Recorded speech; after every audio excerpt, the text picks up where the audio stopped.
Good morning dear student.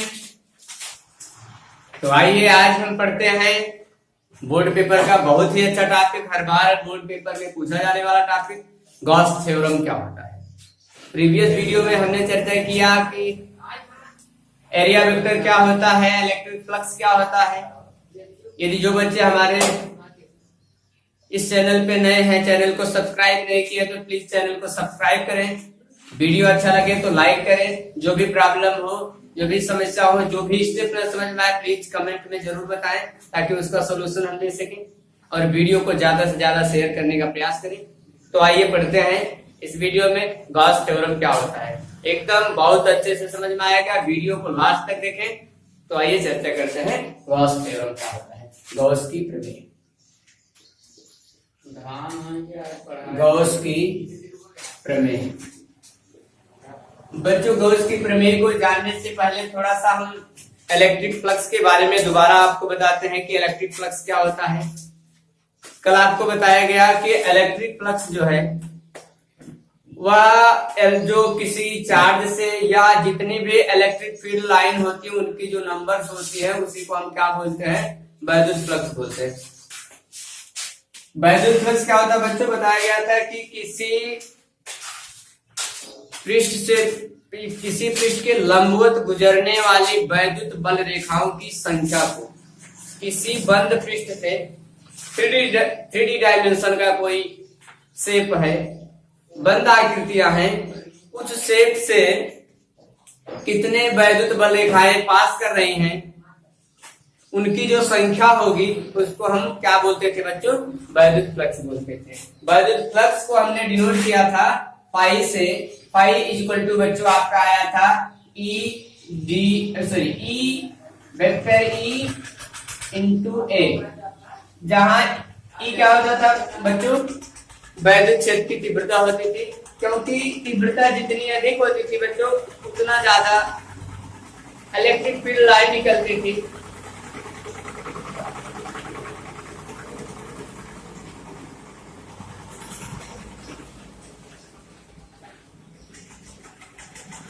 तो जितना मतलब वैद्युत क्षेत्र की तीव्रता जितनी अधिक होगी इलेक्ट्रिक फील्ड लाइन उतनी अधिक होती थी, और इलेक्ट्रिक फील्ड लाइन जितनी अधिक होगी वैद्युत बल रेखाएं फाई का मान उतना अधिक। तो फाई किस पर डिपेंड कर रहा था, ई पर डिपेंड कर रहा था। मतलब ई का मान बढ़ाने पर, वैद्युत क्षेत्र की तीव्रता बढ़ाने पर बल रेखाओं की संख्या अधिक हो जा रही थी, और वैद्युत बल रेखाओं की संख्या अधिक हो जाएगी तो फ्लक्स का मान भी क्या हो जाता था, बढ़ जाता था।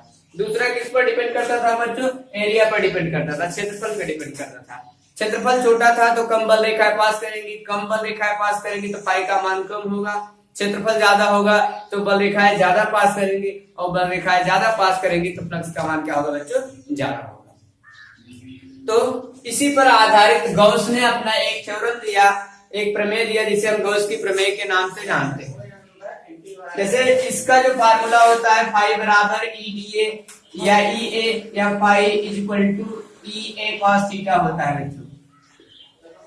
तो गॉस ने बताया कि भैया किसी बंद पृष्ठ का या किसी बंद पृष्ठ से गुजरने वाली फ्लक्स रेखाओं या फ्लक्स का मान निकालना है तो ये सब करने की जरूरत नहीं है।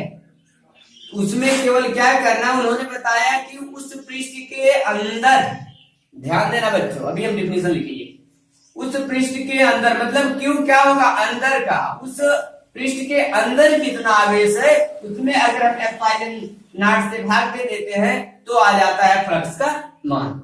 मतलब कोई पृष्ठ है उसके अंदर जो चार्ज है उसमें एप्सिलॉन नॉट से या एप्सिलॉन जीरो से जब हम डिवाइड कर देंगे, भाग कर देंगे तो क्या आ जाएगा, फ्लक्स का मान आ जाएगा। ये गॉस का प्रमेय बोलता है। तो आइए इसी को हम पढ़ते हैं और इसका डेरिवेशन देखते हैं कि क्या होता है। तो गॉस की प्रमेय क्या बच्चों, हम लिख देते हैं यहाँ पे, किसी बंद पृष्ठ से, किसी बंद पृष्ठ से, बंद पृष्ठ का मतलब बच्चों 3D आकृति का कोई शेप होगा, किसी बंद पृष्ठ से गुजरने वाली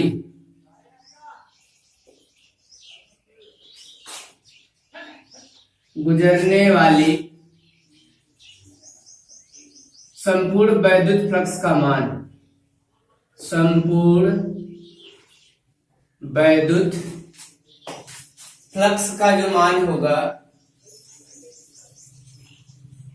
संपूर्ण वैद्युत फ्लक्स का मान उस पृष्ठ द्वारा परिबद्ध, उस पृष्ठ द्वारा परिबद्ध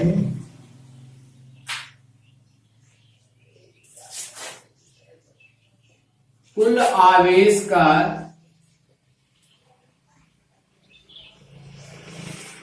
एक बटा एप्सिलॉन जीरो गुना होता है।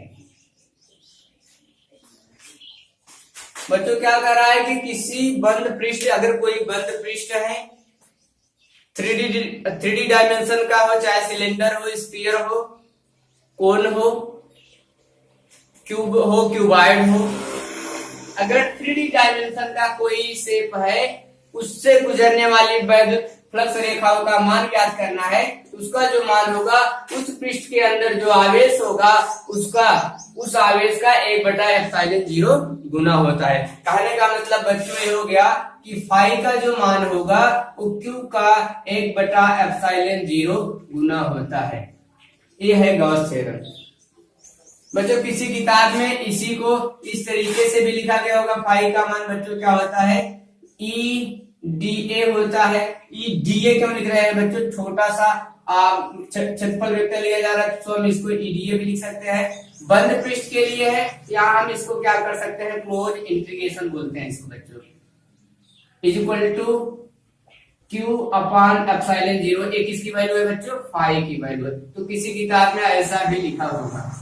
बच्चों ध्यान देना है, क्यों कौन सा लेना है, इनसाइड लेना है। इनसाइड का मतलब बच्चों होता है अंदर की तरफ, अंदर उसके कितना चार्ज है, किसके अंदर, उस पृष्ठ के अंदर। बाहर कितना आवेश है उस पर डिपेंड नहीं करता। अभी हम प्रूव करेंगे बच्चों, पहले इसका डेरिवेशन देखते हैं।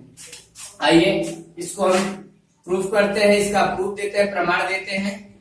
बच्चों अगर एक चीज ध्यान देना कि गॉस की जो प्रमेय है, इसका या गॉस का जो नियम है, इसका कोई प्रूफ नहीं अगर एक्चुअली में देखा जाए।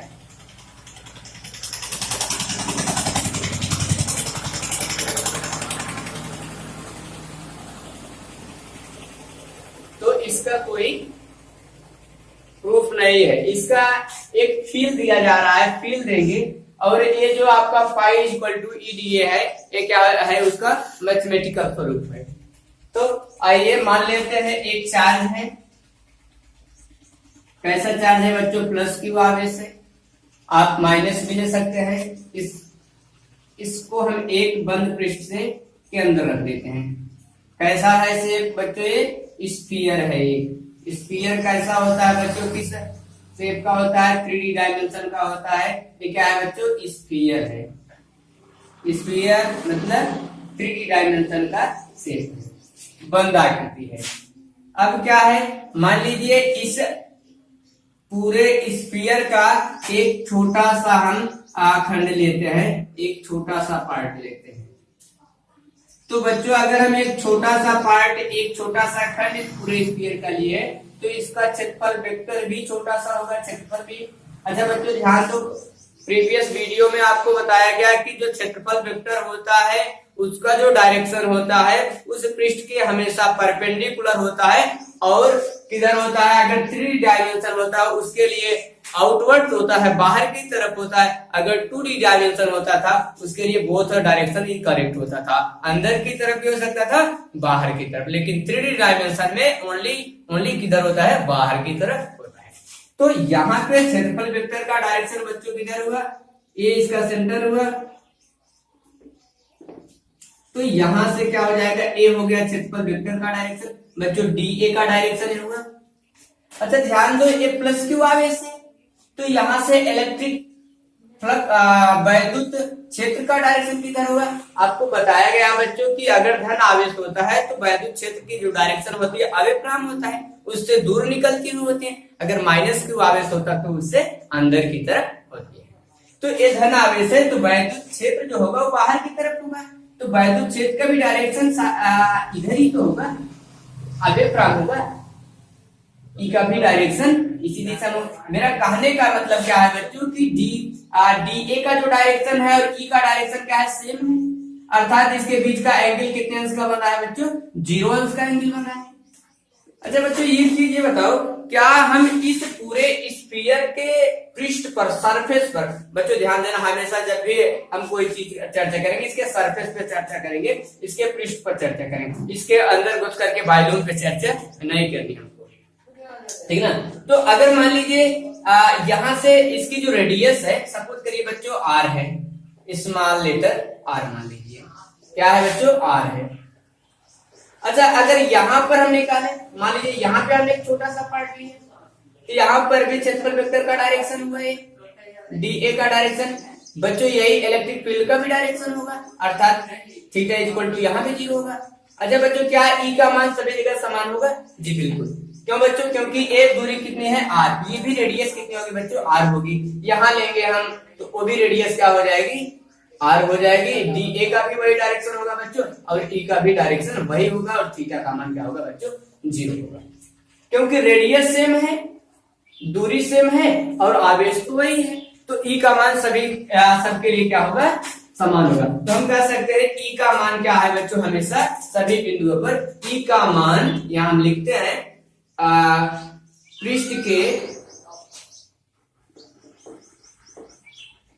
सभी बिंदुओं पर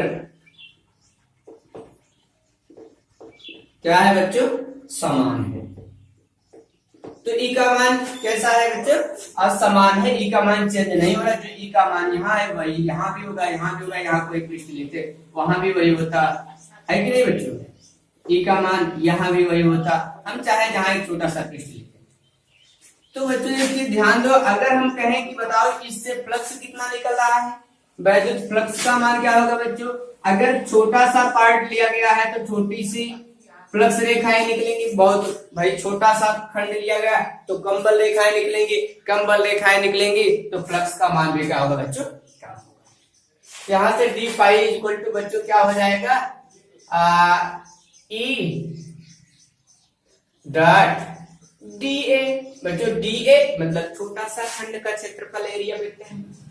अच्छा इसको हम इस तरीके से लिख सकते हैं बच्चों, d phi equal to E d A cos theta, क्यों, क्योंकि बच्चों क्या होता है, vector A dot vector B equal to होता है A B cos theta. So यहां से हो गया E d A cos theta. बच्चों थीटा की वैल्यू सभी जगह क्या आ रही है, 0 अंश आ रही है, यहां से पुटअप कर दो तो d phi equal to E d A cos 0 अंश, और बच्चों कॉस 0 अंश की वैल्यू कितनी होती है, 1 होती है, तो यहां से cos 0 की वैल्यू 1 हो गया, तो डी फाई इक्वल टू आ गया केवल ई डी ए। बच्चों इस छोटे से खंड से निकलने वाली वैद्युत फ्लक्स का मान है। उसी तरह अगर मान लीजिए छोटे छोटे छोटे छोटे छोटे छोटे खंडों से मिलकर के हमको पूरे इस स्फीयर से निकलने वाला वैद्युत फ्लक्स फाइंड करना होगा, तो क्या करना होगा बच्चों, फिजिक्स में क्या करते हैं, इसका हम क्या करेंगे, समाकलन कर देंगे। समाकलन करने का मतलब हो गया कि इस पूरे क्षेत्र का या क्षेत्र से निकलने वाली वैद्युत फ्लक्स का मान आ जाएगा। बात आ रही समझ में। तो यहां से क्या हुआ, इसको हम लिखेंगे समाकलन डी फाई, लेकिन बच्चों एक ऐसा पृष्ठ है, बंद पृष्ठ है, इसलिए इसको हम बोलते हैं क्लोज इंटीग्रेशन, है ना। कैसा इंटीग्रेशन बच्चों, क्लोज्ड है। बंद पृष्ठ का समाकलन इक्वल टू हो जाएगा बच्चों समाकलन ई डी ए। कोई दिक्कत बच्चों, जो भी दिक्कत हो, जो भी प्रॉब्लम, जो भी स्टेप में समझ में आए तो कमेंट में जरूर बता दें, हम दोबारा इसको बताएंगे। ध्यान से आप देखेंगे हर चीज क्लियर हो जाएगी। यहां से हो गया बच्चों, अगर ये क्या हुआ, एक छोटे से खंड का से गुजरने वाला फ्लक्स था, अगर उसका हम समाकलन कर दिए तो पूरे पृष्ठ से गुजरने वाला वैद्युत फ्लक्स आ गया। इसको हम बच्चों क्या कहेंगे, अब फाई कहेंगे। तो यहां से आ गया फाई इज इक्वल टू ई, बच्चों सभी जगह क्या था, नियत था। ई का मान क्या था, एज ए कांस्टेंट सरफेस के किसी भी बिंदु पर क्या था, समान था। तो समाकलन में जो चीज कांस्टेंट होता है उसको हम बाहर कर देते हैं, आया आपका क्लोज इंटीग्रेशन केवल बचा डीए। बच्चों डीए क्या है, इस छोटे से खंड का क्षेत्रफल है, और अगर उसका हम इंटीग्रेशन कर देंगे तो इस पूरे स्फीयर का क्षेत्रफल। तो यहां से हम बच्चों लिख दे रहे हैं कि इंटीग्रेशन डीए का मतलब हो गया इस स्फीयर का क्षेत्रफल, पृष्ठीय क्षेत्रफल। भाई वॉल्यूम नहीं रखना है, जब भी हम चर्चा करेंगे इसके पृष्ठ पे सरफेस पे चर्चा करेंगे बच्चों। तो यहां से क्या हो जाएगा, स्फीयर का क्षेत्रफल बच्चों क्या होता है, पृष्ठीय क्षेत्रफल 4 पाई और रेडियस स्मॉल लेटर आर है 4 पाई आर स्क्वायर। तो यहाँ इसके आधार पे बच्चों क्या लिखा जाएगा, 4 पाई आर स्क्वायर। यहाँ से हो गया phi is equal to E into 4 pi r square हो गया।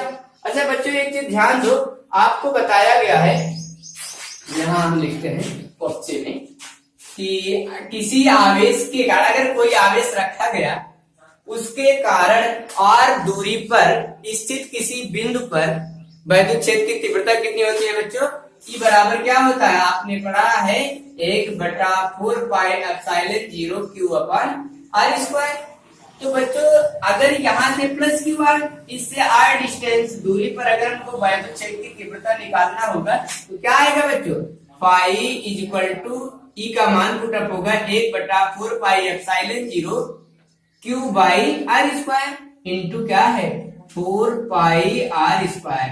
यहाँ हम लिख सकते हैं क्योंकि हमको पता है E equal to 1/4 pi epsilon 0 Q by r square.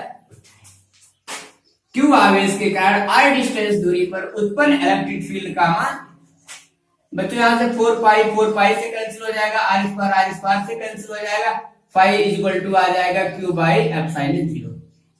Proof हो गया बच्चों। क्यू का मान कौन सा होगा, इनसाइड होगा, इसको हमेशा ध्यान दीजिएगा, इसके अंदर जो आवेश है उसकी चर्चा हम करेंगे, बाहर क्या है उससे चर्चा नहीं करेंगे। एक बार दोबारा फिर कराते हैं बच्चों। गॉस की प्रमेय क्या है, गॉस की प्रमेय बोला कि अगर कोई बंद पृष्ठ है उससे जो फ्लक्स का मान होता है उस पृष्ठ के अंदर जो आवेश है, आवेश उसका 1/एप्सिलॉन 0 गुना होता है, अर्थात फाई इक्वल टू क्यू बटा एप्सिलॉन 0। क्यू कौन सा होगा बच्चों, उस पृष्ठ के अंदर जो आवेश होगा उसका मान रखना है। प्रूफ किया गया कि मान लीजिए मेरे पास एक क्यू आवेश है, एक बंद पृष्ठ के अंदर स्थित है, एक स्फीयर लिया गया, यहाँ से ए डिस्टेंस कितनी है बच्चों, आर डिस्टेंस है। तो आर डिस्टेंस दूरी पर हमने एक छोटा सा क्षेत्रफल का एक पार्ट लिया, तो यहाँ से ये भाई 3D डायमेंशन का है, तो यहाँ से क्षेत्रफल वेक्टर का डायरेक्शन क्या होगा, लंबवत होगा और बाहर की तरफ, और धन आवेश है तो इलेक्ट्रिक फील्ड का डायरेक्शन बाहर की तरफ होता है, तो इलेक्ट्रिक फील्ड का भी वही डायरेक्शन अर्थात थीटा बराबर 0। बच्चों जो अगर यहाँ पे निकालेंगे वही सेम चीजें आएगी, यहाँ सभी जगह इलेक्ट्रिक फील्ड का मान सभी जगह सेम, क्यों बच्चों सेम है, आवेश सबके लिए सेम होगा और डिस्टेंस सभी बिंदु पर क्या है, समान है। तो ई का मान सभी बिंदु पर बच्चों क्या है, कांस्टेंट हुआ है कि नहीं, नियत हुआ, समान हुआ। तो यहाँ से अगर हम कहें इस छोटे से पृष्ठ से गुजरने वाला फ्लक्स कितना होगा, तो d phi equal to E vector E dot d A, और A dot d equal to होता है cos थीटा, तो ये हो जाएगा ई डीए cos थीटा। बच्चों थीटा की जो वैल्यू है 0 1, तो cos 0 अंश हो गया, cos 0 अंश का मान 1 हो गया, तो ई डीए बचा। एक छोटे से खंड से गुजरने वाला फ्लक्स है, अगर पूरे पृष्ठ का निकालना है तो इसका हम क्लोज इंटीग्रेशन कर देते हैं बच्चों, तो पूरे पृष्ठ से गुजरने वाला वैद्युत फ्लक्स आ जाएगा। यहाँ से वैद्युत फ्लक्स इंटीग्रेशन किया गया, फ्लक्स का मान हो गया, ई का मान सेम होता है, तो ई को हमने बाहर किया, बचा यहाँ। अच्छा डीए क्या, इस छोटे से खंड का क्षेत्रफल वेक्टर है, अगर इसका सर्कुलर समाकलन किया गया बच्चों तो क्या हो जाएगा, पूरे पृष्ठ का हो जाएगा। तो यहाँ से पूरे पृष्ठ का क्षेत्रफल कितना होता है, पृष्ठीय क्षेत्रफल 4 पाई आर स्क्वायर होता है, यहाँ से 4 पाई आर स्क्वायर, और ई का मान पुट अप कर दिया गया, क्यों आवेश के कारण आर डिस्टेंस दूरी पर उत्पन्न वैद्युत क्षेत्र की तीव्रता मान रख दिया गया, कर दिया। अब बच्चों नोट करो इसको पहले, तब एक विशेष महत्वपूर्ण बात पे चर्चा करते हैं। तो चलिए अब हम चर्चा करते हैं कि क्या अगर इस पृष्ठ के अंदर बहुत से आवेश हो तब वैद्युत फ्लक्स का मान कितना होगा, आइए चर्चा कर लेते हैं उस पर भी।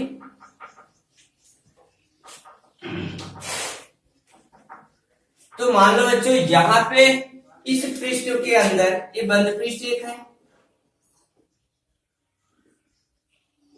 इसके अंदर मान लीजिए Q1 प्लस Q1 आवेश है, प्लस Q2 आवेश है, माइनस Q3 आवेश है।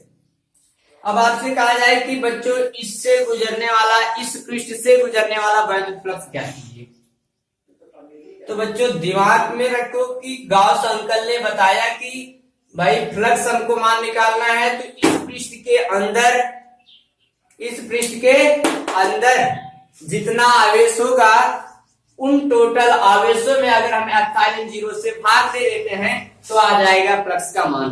तो यहां से हो जाएगा फ्लक्स का मान बच्चों कितना होगा, इसके अंदर कितना आवेश है, सपोज करिए यहाँ एक आवेश और हम लिख देते हैं Q4।